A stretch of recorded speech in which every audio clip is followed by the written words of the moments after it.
Everyone, it's Story Time with Books, and today we are going to read a new book called 200 Dresses by Eleanor Estes.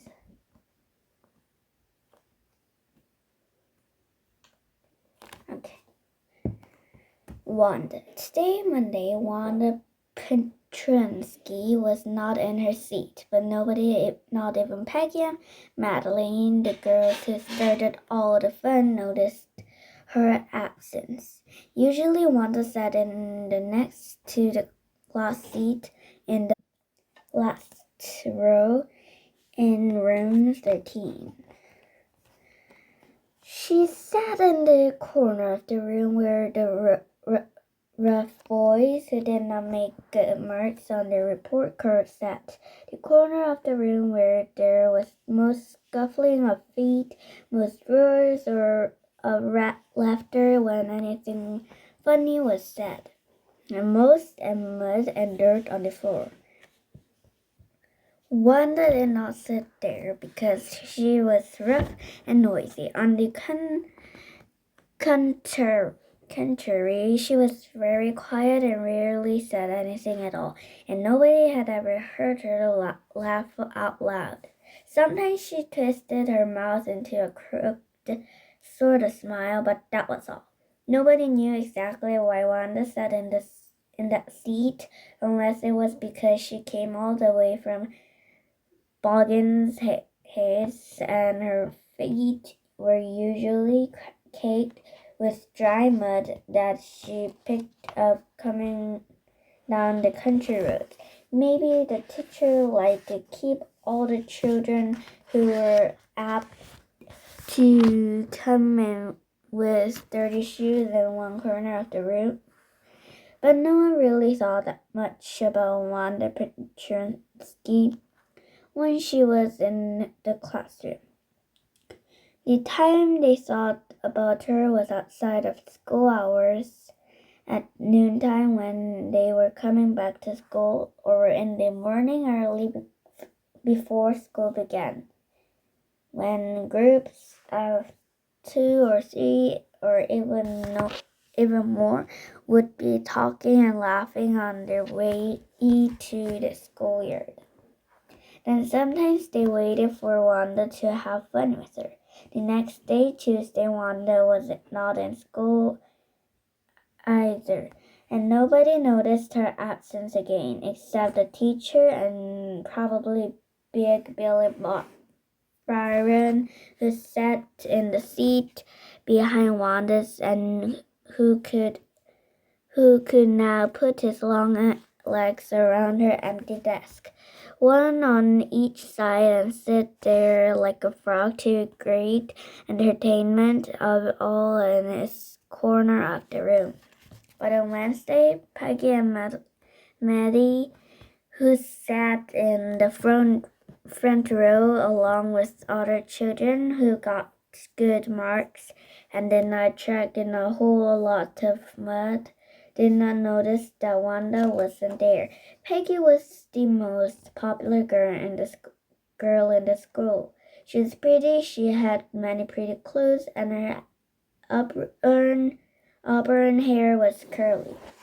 Maddie was her closest friend. The reason Peggy and Maddie noticed Wanda's absence was because Wanda had made them late to school. They had waited and waited for Wanda to have some fun with her, and she just hadn't come. They kept thinking she'd come any minute, then saw Jack Buggles running to school, his necktie askew and his cap at a precarious tilt. They knew it must be late, for he always managed to slide into his chair exactly when the bell rang, as though he were making a touchdown. Still, they waited 1 minute more and 1 minute more, hoping she'd come. But finally, they had to race off without seeing her. The two girls reached their classroom after the doors had been closed, the children were reciting in unison the Gettysburg Address, for that was the way Miss Mason always began the session. Peggy and Maddie slipped into their seat just as the class was saying the last lines, that these that shall not have died in vain, that the national shall under God have a new birth of freedom and government of people, but the people for the people shall not perish from earth. The dresses game. After Pinky and Maddie stopped feeling like intruders in a class that had already begun, they looked across the room and noticed that Wanda was not in her seat. Furthermore, her desk was dusty. It looked as though she hadn't been there yesterday either. Come to think of it, they hadn't seen her yesterday. They had waited for her a little while, but forgotten about her when they reached school. They often waited for Wanda Petrinsky to have fun with her. Wanda lived way up on Boggin's Heights. And Boggin Heights was no place to live. It was a good place to go and pick wildflowers in the summer, but you always held your breath till you got safely past Old Man Stevenson's yellow house. People in the town said Old Man Stevenson was no good. He didn't work, and worse still, his house and yard were disgracefully dirty, with rusty tin cans strewn about and even an old straw hat. He lived alone with his dog and his cat. No wonder, said the people of the town, who would live with him, and many stories circulated about him, and the stories were the kind that made people scurry past his house even in broad daylight and hope not to meet him.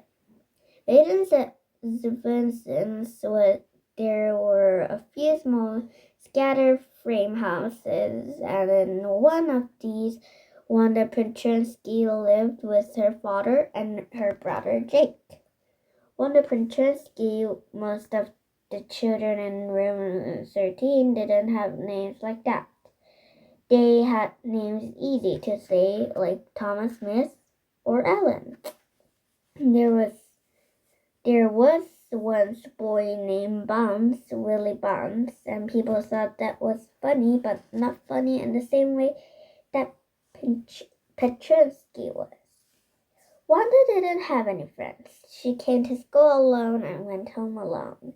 She always wore a faded blue dress that didn't hang right. It was clean, but it looked as though it had never been ironed properly. She didn't have any friends, but a lot of girls talked to her.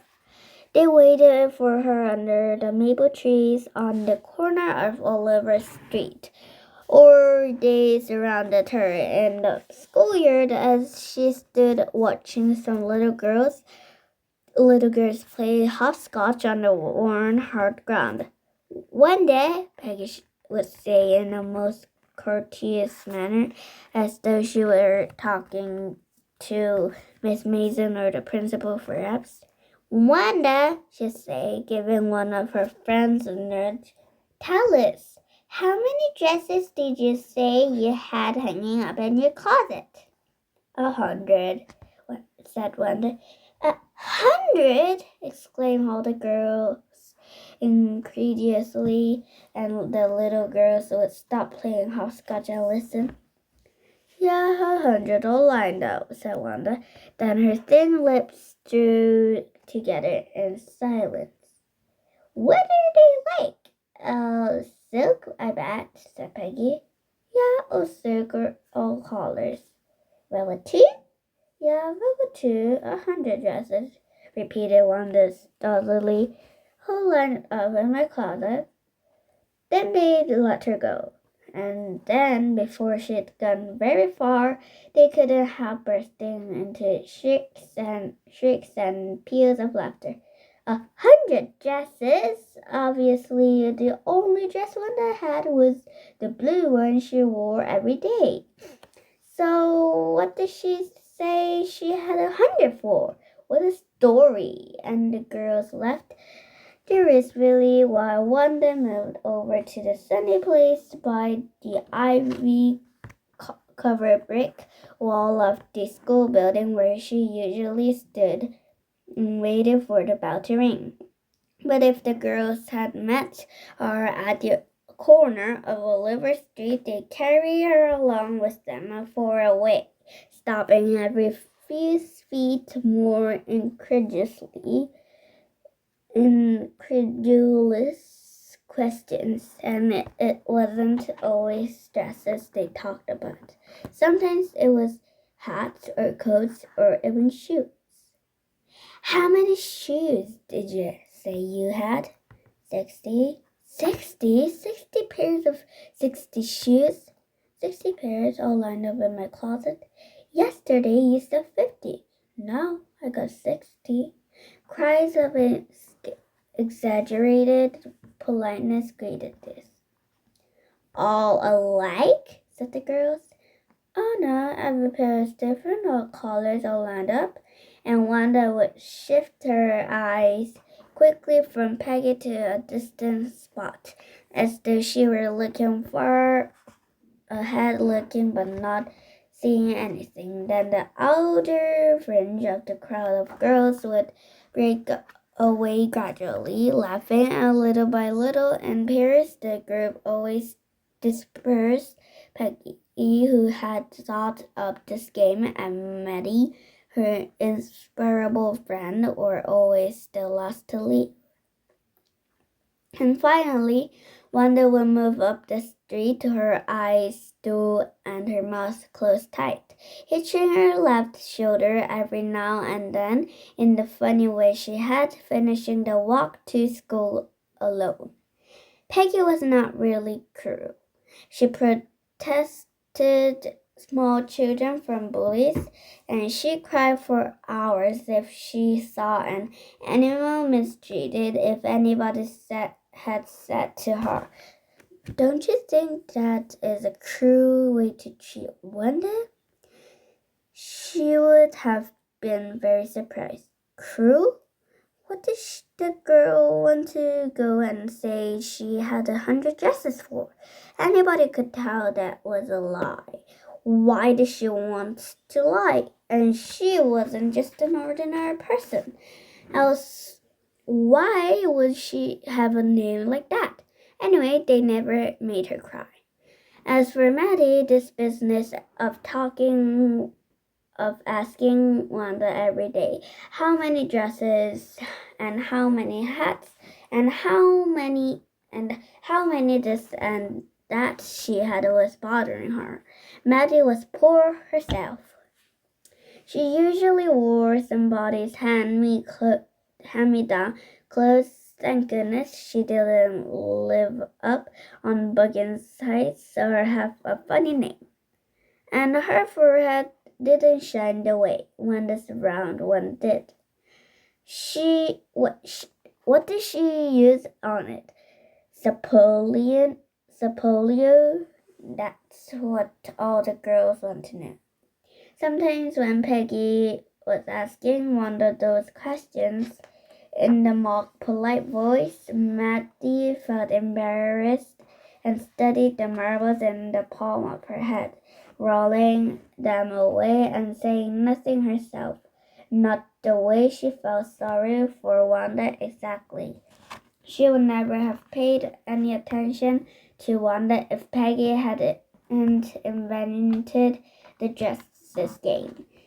But suppose Peggy and all the others there started in on her next. She wasn't as poor as Wanda, perhaps, but she was poor. Of course, she would have more scenes that to say 100 dresses. Still, she would not like them to begin on her. Not at all. Oh dear, she did wish Peggy would stop teasing Wanda Ventresky. I love you. Bye. Story Times and Book. Learn Children's Book Audio Listening Channel. It's question time. Question. What do I call you? So, answer. I call you guys Bookies.